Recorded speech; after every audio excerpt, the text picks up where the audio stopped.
So I'm going to do another video today. I'm headed home from the vet clinic, and I got to run around a little bit while they were doing that procedure. Went to Dollar General and tried to find some nail polish. As it's been 3 weeks, and today I'm supposed to get my nails done, but that simply is not going to happen. I have way too many other things to do today. And I ran to Harps and had a piece of catfish. It was delicious. I gave most of my chicken. I got one piece of chicken. I gave it to Turbo, and then I decided I didn't want him going home and having diarrhea, so I better stop feeding him. I got some curly fries that were so awful I spit them out, so I'll give them to another dog as soon as I get home. So funny story, one time I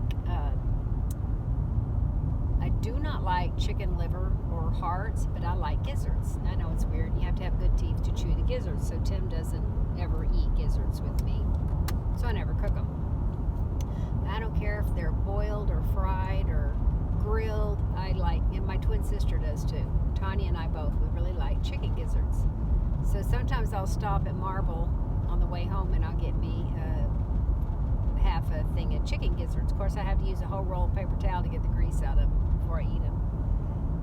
When Dion was young, I'd got home, I hadn't eaten all of them, and I gave them to him, and he smelled of them, and he's like, "This is not food, Mom. I'm quite sure this is not real food." And I just laughed. I said, "It's food, and you're a dog, and you lick your own behind. Eat it." He's like, "I don't think this is real food." It was like Mandy Sue wouldn't eat bologna. Is that funny? I rescued this dog from a puppy mill, and she would not eat bologna. Of course, I don't eat bologna either, but pretty funny stuff. So here was my thought after encountering someone today.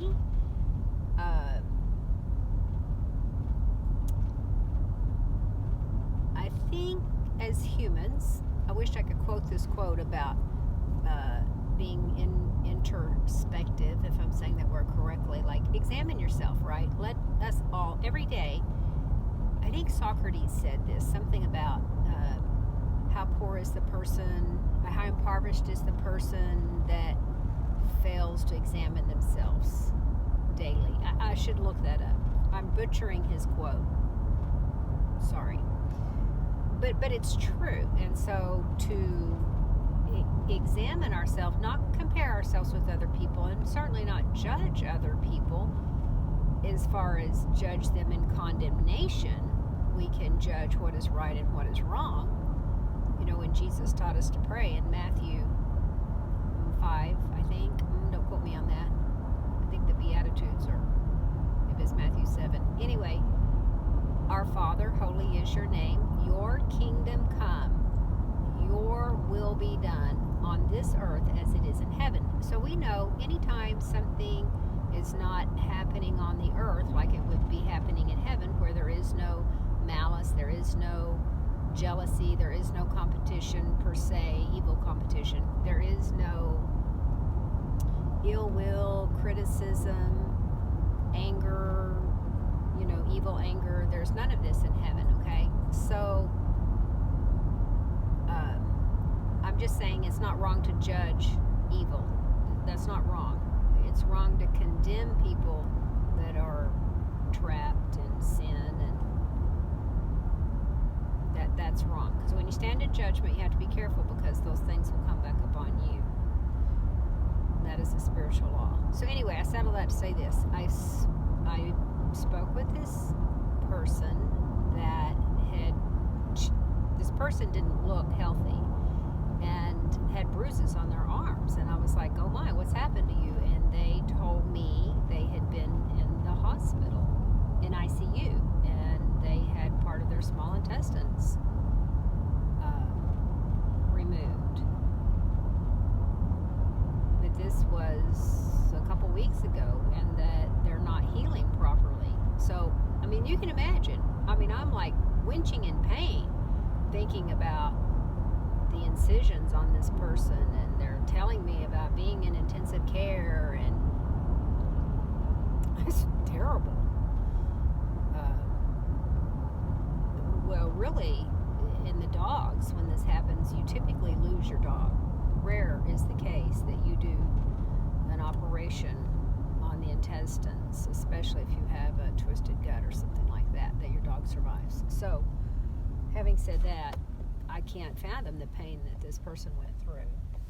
So anyway, this person was telling me that they're not healing properly, and I said, well, with the dogs, if they don't have the integrity in the cell tissue, what we do is put them on a superfood or several different supplements, right? Like biotin is your skin vitamin. There's some wonderful medium chain triglycerides like coconut oil, or I don't do fish oil because I don't like the thought of the mercury in it.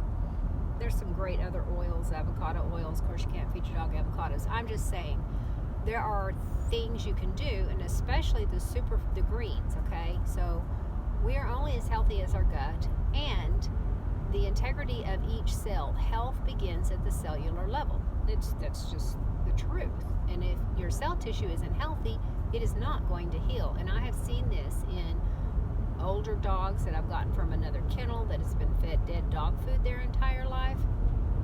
A lot of times you'll do surgery on them, and the tissue just doesn't stick back together. It just doesn't heal. My dogs, typically at day 5, I don't take the stitches out at day 5, but they are totally ready to come out at day 5. Their tissue is so healthy, it's adhered back together, it's strong.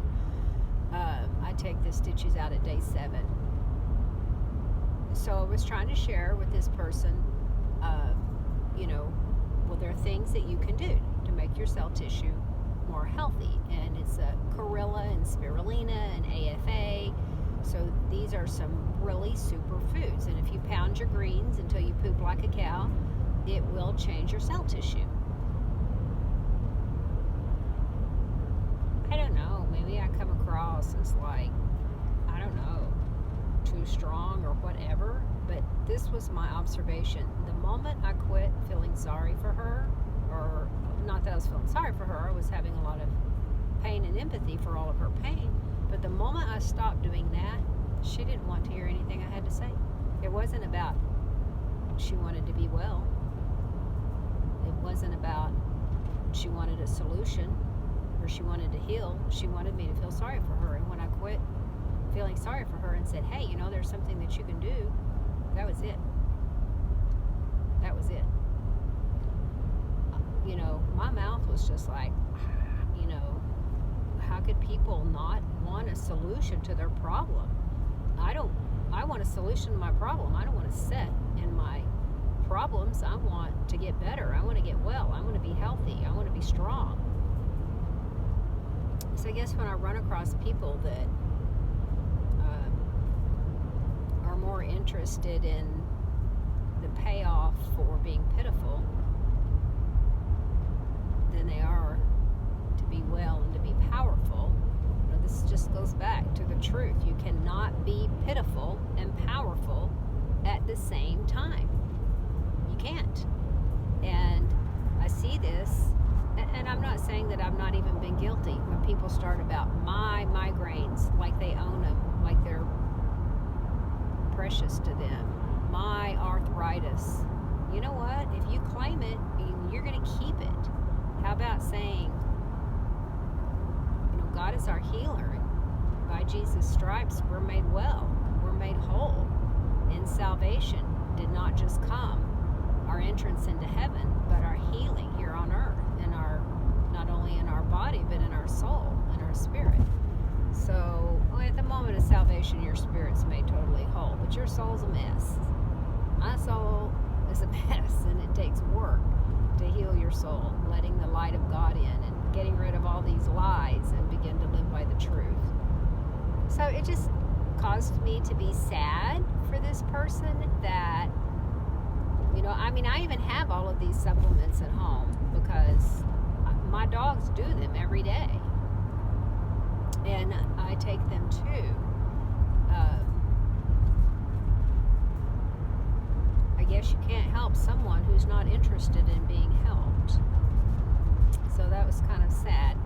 It caused me to be sad today that someone was more interested in the mileage they could get from being pitiful and being sick. Because the truth is, and this is a spiritual law, the law of attraction, you're going to get more of that, and more of that, and more of that. And this person was not nearly as old as I am. And the sad thing is, they may not live to be my age at this rate. So you attract these things to yourself. Anyway, no judgment as far as no condemnation, just feeling sad that someone can't grab onto the truth, and